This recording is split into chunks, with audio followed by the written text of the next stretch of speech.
Hey everybody, thanks for tuning in. Welcome to the Keen Eye Bigfoot Research Group's YouTube channel. I'm hoping to get some gear reviews and stuff up on here. Um, I'm kind of stuck at home right now. I can't get out into the field. This whole coronavirus thing has kind of affected me in ways that I never really thought it would. Um, Not that I have it or anything, but it's just that I usually don't leave the house or get out much except to go into the field. And ironically enough, our governor has imposed some mandates urging people to stay home and not to get out. But he encourages people to go out and recreate and get into the nature. And that would be great, except that due to the nature of my job, I'm on call 24/7 and I can't be away from my city I can't get more than an hour away. Well, as luck would have it, my area that I like to go to is more than an hour away. So even though I'm off for longer periods of time now, I, I'm stuck at home basically. I can't get out. So I thought I'd take this opportunity to play around a little bit and make some videos, see what I can do. As far as the YouTube channel, I've kind of been neglecting it. I have my podcast, Alasquatch, that takes up quite a bit of my time. But I thought, hey, you know what? I'm going to try and get something out there that's actually useful for once. And we're going to do a gear review today. So as luck would have it, I've had my eye on this camera for a while. This is a Sionyx Nightvision Camera, and just as fate would have it, I lucked out. I had my eye on the camera for a while, like I said, and my wife pointed out to me the other day that they were on sale. There was a limited time promotion where they were a couple of $100s off. Normally these things retail. This one, the Aurora, it retails for about $7.99, and the company was running a promotion. They had it on sale for $200 off, so it was $5.99. And I was actually able to get a additional discount on top of that. I was able to get a GovX discount, which knocked it down about another $120. So I got it for about the same price as a FLIR Scout. I think that was about what I paid for my FLIR Scout. So I just kind of want to do a quick little unboxing here. First, we'll just talk about the box. It's got some features here. It says use day and night, obviously. Removable and rechargeable battery, built-in Wi-Fi, GPS, and compass. It uses a micro SD, and it says it's IP67 water resistance. I don't really know what that means, but I gather that it is resistant to water. So you open the box up, and there's a little flap here with the instructions. Not a lot to them, as you can see, and I'll kind of talk about those a little bit later. But you get in here, and it comes with this little case, which I assume it's kind of like a microfiber cloth. So I assume that you can clean the lenses with this. But let's talk about the camera itself here. First off, I love the size. Look how compact that is. I mean, that's probably about 4 inches maybe there, if that. It's very small, very packable. Can easily fit in your pack, if not your pocket. So it's a little hefty. It's probably a little bit heavier than my FLIR Scout. But it's got a lot packed into a little package here. So I'm going to do some pros and cons kind of at the same time. I'll talk about something I like and something I don't like. One of the first things that I'm going to say I like about it is the size. It's very packable. It's very small. It's very relatively lightweight. It's easily you can get it into your backpack, your pocket. It comes with a lanyard that you can run through here, and you can wear it around your neck. I'm not a big fan of lanyards and wearing things around my neck, so I'm probably not going to use that. A con, well, I think the first con would be the price. It's about $800 if you buy it straight out, MSRP. And that's a little cost prohibitive for most people. And I think that that's going to scare some people away. And honestly, I'm gonna get a little bit more in depth to it later on. But you know, I did get it. I think what I paid for it is probably about what it should be, honestly. Um, On to a feature that I enjoy, the on-off button. It's this little dial here. It's got several settings on it, I mean, for the most part, we're just going to talk about pictures and video for this. I'm going to mention some of the other features, but it's just got this easy dial here, and it makes a little chime every time you turn it on. I'm going to see if you can hear that. And you can turn that off, okay? You can turn that noise off so that it doesn't make that sound when you turn it on and off. I've left it on just because I'm just using it around the house, and you can also set it to turn off after a certain amount of time. I think you can set it to turn off after 5 minutes, 30 minutes, or an hour, or something like that. So that's a cool feature, so it doesn't drain your battery. I haven't recorded for long amounts of time with it, but I've heard that it will shut down after a half-hour recording if it's recording continuously.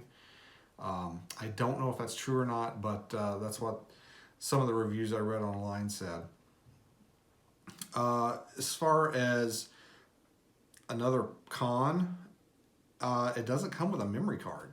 So, like I said, in the box you get this nice carrying little cloth case. You get the lanyard, you get the charging cable, and that's it. So, in my opinion, for $800 that this thing retails for, they can throw in a $799 SD card. And it takes a certain kind of SD card. I think they recommend 32 gig card. And, you know, I think the only thing I had laying around the house was my 64 gig card for my GoPro. It takes a micro SD card. That's the little bitty tiny ones. And as luck would have it, we had recently bought a dash cam for our vehicle. The dash cam came with a micro SD card that was 32 gigabyte. I actually tried to put my 64 gig card in here. It would not work, okay? It said it didn't recognize the card. So you have to put a particular type of card in here. I don't remember reading that in the description of the product when I bought it.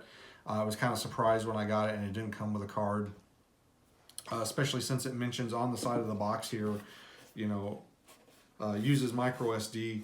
You think, hey, you know, it's an $800 camera. You think they could throw in one SD card, but that's kind of one of the sticking points with me about this thing. You know, for what it cost, they should be able to throw in an $8 SanDisk SD card. You know, otherwise, it's pretty easy to operate. This is a good and a bad thing. You have to manually focus it. And again, like I said, for the price, you would think I'd be able to pull this thing out of the box, turn it on, and it'd be able to make me a sandwich. But that's not the case. You have to focus it manually. And to operate the night vision, there's a little slide here that you slide over. And basically what this does, as far as I can tell, is it just opens the aperture of the camera more and closes it tighter. Like during day, it's closed pretty tight, and then when you open it up to night, it opens the aperture up even more to let in more light. And that's kind of a sticking point to me. I would like it to be more automatic. I'd like to be able to pull it out, turn it on, and it knows what light condition I'm in. Last night, I went out and I filmed some test footage to include in this video. And initially when I turned it on, I had forgotten about that feature, and I had it set on the day feature, and it was just a blank screen with a bunch of snow. I couldn't see anything, and I kind of freaked out for a minute, and I was like, oh no, my new camera's broke already. And then I realized, no, I just hadn't turned it on to the night setting. So I can easily see if you're out in the field for a long period of time, from daylight to nighttime, you might forget to turn that over, and it could potentially result in missing something really cool, some nice footage or something.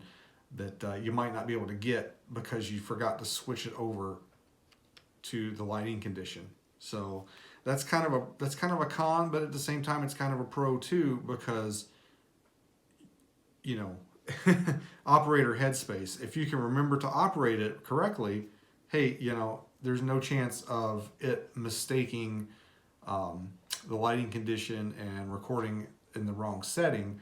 But again, that's relying on you knowing how to operate the camera, remembering to operate the camera correctly. So, you know, I don't know how I feel about it necessarily. Like I said last night, I screwed up. I forgot to turn it on the right setting, and I had a little mini freak out there for about 10 seconds till I realized I hadn't put it on nighttime mode. One of the other cons to this thing, in my opinion, is the battery access. So to get to the battery, you have to pull this little tab here, and you pull off the front sight, the front aperture, and in here you have your battery and your SD card. Now, this is good in that your battery and your SD card are in the sealed compartment, and it probably keeps them pretty nice and dry. It's probably part of the waterproofing feature. But also, kind of, in my opinion, that worries me a little bit, because you're literally taking your front viewfinder off and then having to put it back on and off quite a bit. There's just like a rubber seal on here. I can see where maybe this connection could, over time, maybe not seat correctly. This could lead to some problems. I don't know. It seems like there'd be a better way to do that. Also, you know, from what I found, the battery life is okay. I've used this thing probably for 2-3 hours now, just playing with it, turning it off and on, recording little snippets of video, taking pictures, connecting it to my phone, stuff like that. And I think the battery's down about to a quarter of the life right now. And, you know, that's okay. But I don't think this is something that it's really meant to be on all the time. If you want to take it out into the field and just watch, you know, or record for hours, that's probably not the best use of it as far as the battery life goes. And from what I can tell, as of right now, you can't buy extra batteries for it, at least not from the manufacturer's website. They don't have them offered in the store where you buy the camera. You might be able to buy the battery separately from like Amazon or something. I haven't really looked, but from what I can tell, your choices for just having, you know, a pocket full of batteries and just changing them out when one dies, I'm not really sure if you can do that. So the charging port is right here. It's just a USB charge, little mini USB.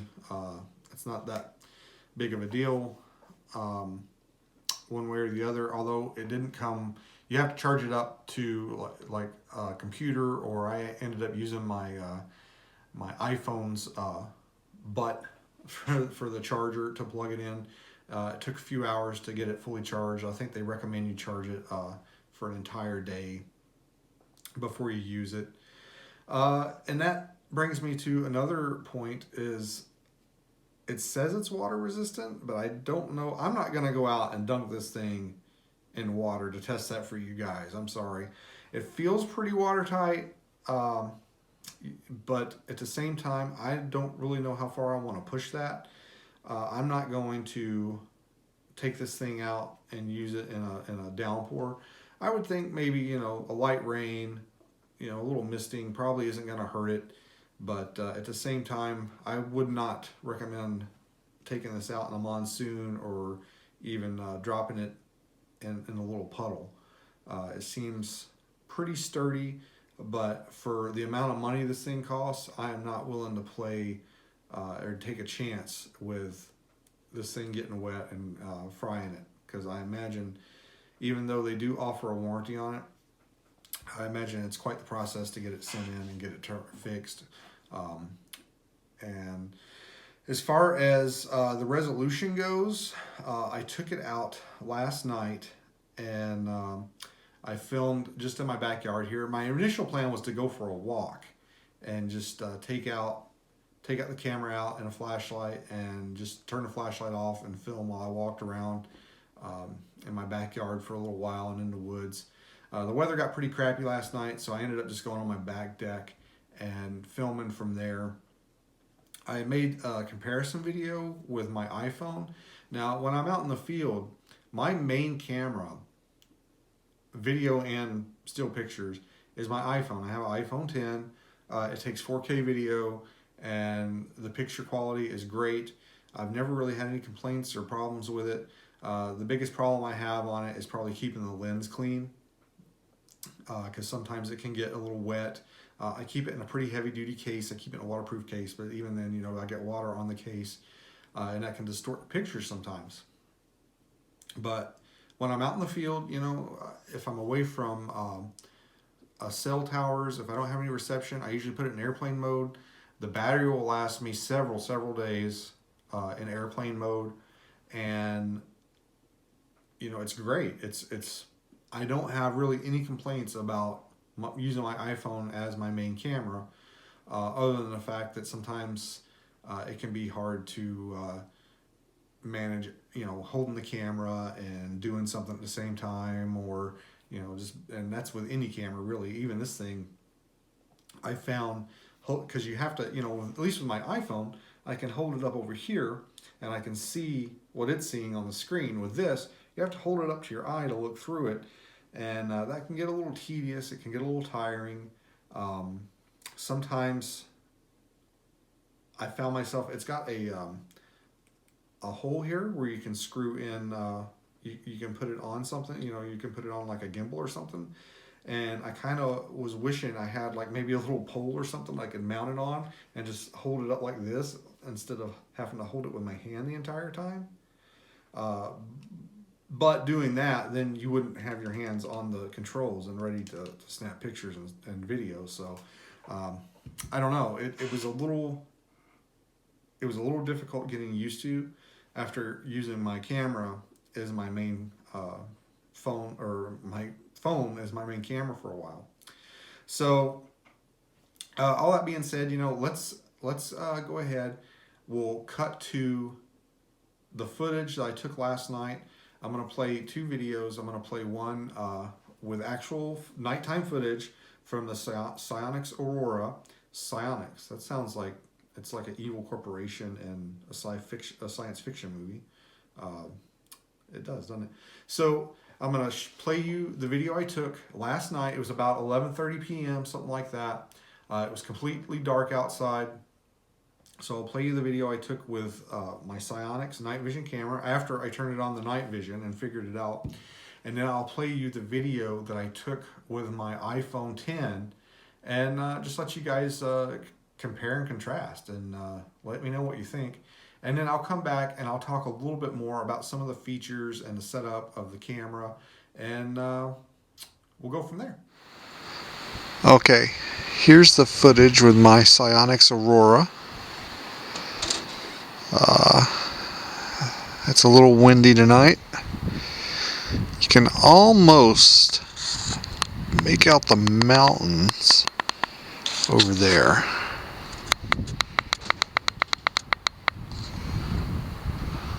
But I can see the alder bushes down there. I can kind of see in between the trees down there. Oh.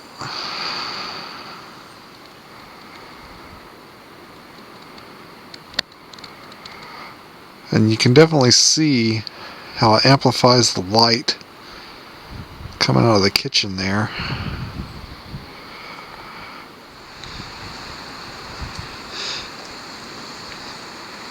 So it definitely does a good job amplifying the available light. But in complete darkness, like those areas down there where it's really shaded, where the trees are really thick, you really can't see much.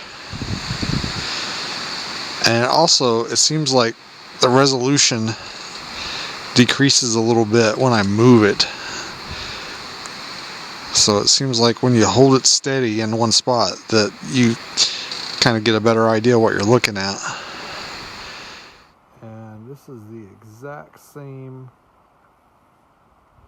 footage, or the exact same area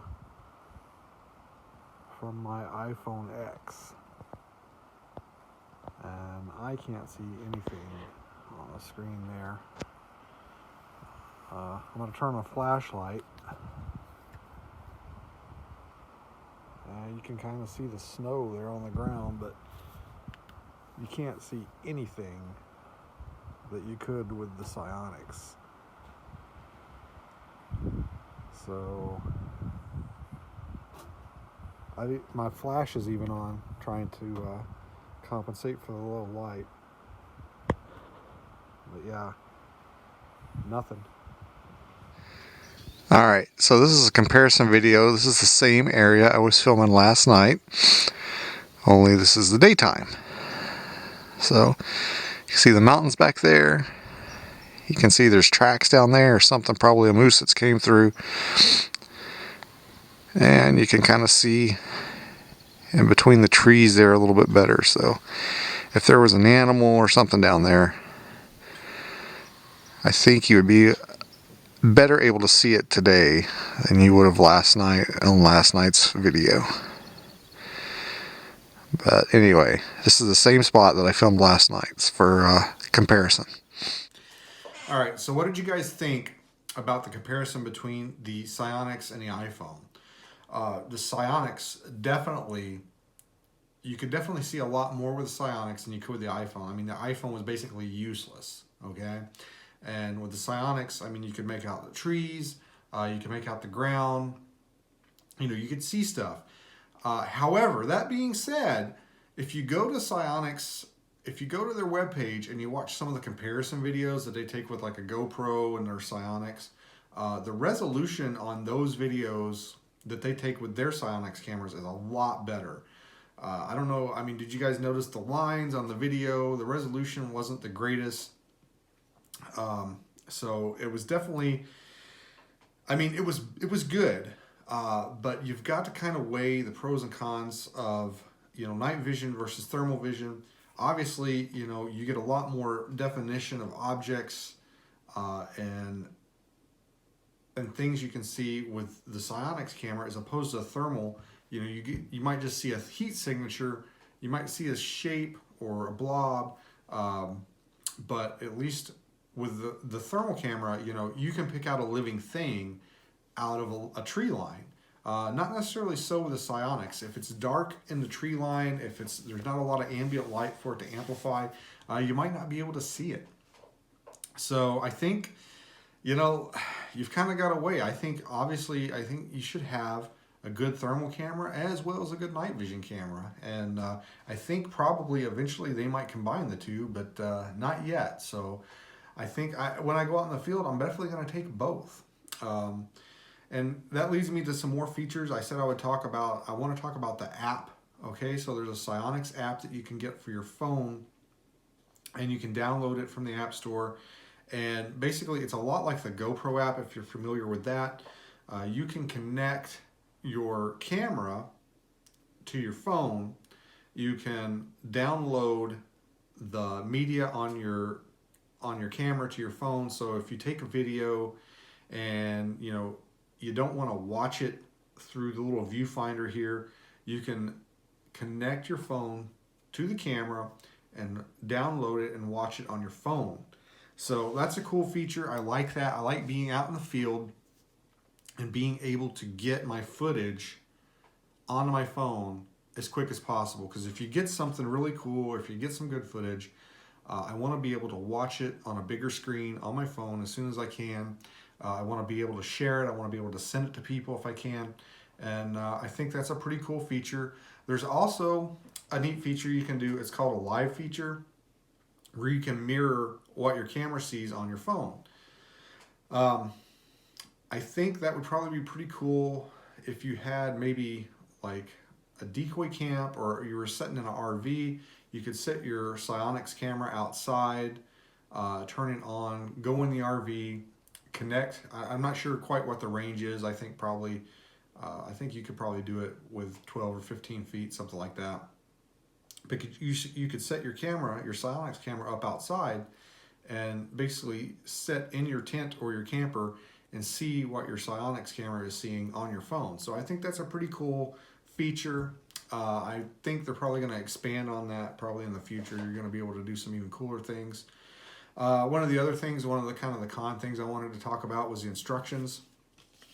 The instructions, while, you know, this is more, I would call it a quick start guide. This isn't instructions, but I wanted to read this portion. It's talking about setting the date and time. It says, set the date and time upon initial use by rotating the dial to the settings menu. It's easy enough. Set them using the advanced setting buttons on top of the camera. Keep pushing them until you figure it out. So I thought that was kind of quirky and cool, but I got to thinking about it a little bit more. You know, not everybody is very tech savvy. There are some people out there that, you know, can barely operate a regular, like, analog phone, let alone smartphone. And I kind of thought that maybe, even though I was able to figure it out pretty easy, maybe for some people that aren't as tech savvy, that might not be really what they want to read in their instructions for their $800 camera. So I don't know. You know, that's just my opinion. I was able to figure it out. And another thing I want to point out before I go is I've noticed I've set the time on the camera 2 or 3 times, and every time I go back and turn it on, it's different. So like right now it says it's 2 o'clock in the afternoon. That's not true. I think right now it's like 11 o'clock in the afternoon. So I don't know if when I turn it off it stops keeping time or what. I know the battery hasn't been out of this thing, so I don't know what the problem with that is. I don't know if that's something that's normal. I'm probably going to contact the manufacturer, ask them about it, and see what they say. But every time I've turned the camera on, the time's been way off, no matter how many times I've set it. Another feature I didn't really touch on, it has GPS. When you look through the viewfinder, you can see your latitude and longitude. I was playing with it yesterday. I typed in the lat longe from where I was basically in my backyard filming. I punched the lat longe coordinates into my phone that it had up on the screen, and it put me out somewhere in Kachemak Bay in the water. So I don't think the GPS is totally super accurate, but you know, it's not really a feature that I bought the camera for, but I thought it might be nice if you do get some pretty good footage, that it might have the automatic geotag in there so that you don't have to go back and figure out where you were. The camera could tell you for you, but I don't think it's probably that reliable. I don't know if that's something that you really want to put all your eggs in that basket. Bottom line, you know, is it worth your time and money? I think it is, but that depends on what you're going to use it for. Ultimately, you know, I don't know how you hunt, research, whatever it is you do, whatever you're going to use this for. I don't know how you operate. You're going to have to decide if it's worth the cost and the money. It is good night vision. It's not perfect, but it is a good night vision camera. And I don't know if you can afford it and you think you're going to use it. I think you should go for it.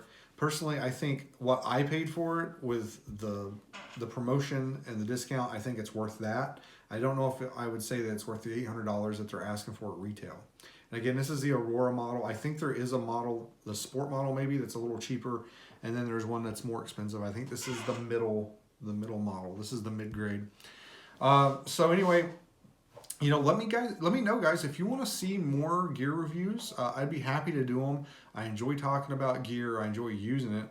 And right now, you know, I'm kind of cooped up in the house, so I don't have much else to do other than write, record podcasts, and do these gear reviews. So just let me know, give me a like and a comment down below, and tell me what you want to see. And if I can get my hands on it, I would love to try and give a review of it. So anyway, remember, you know, this is Larry Beans Baxter from the Keen-Eyed Bigfoot Research Group. You can email me at keeneyedbigfoot@gmail.com. And you can also find me on the Alaskwatch podcast. And you can find all those on Facebook, and you can find me right here on the Kenai Bigfoot Research Group YouTube page. So thanks for watching, and I appreciate it, guys. And you know, keep looking. You never know what you're going to get out there.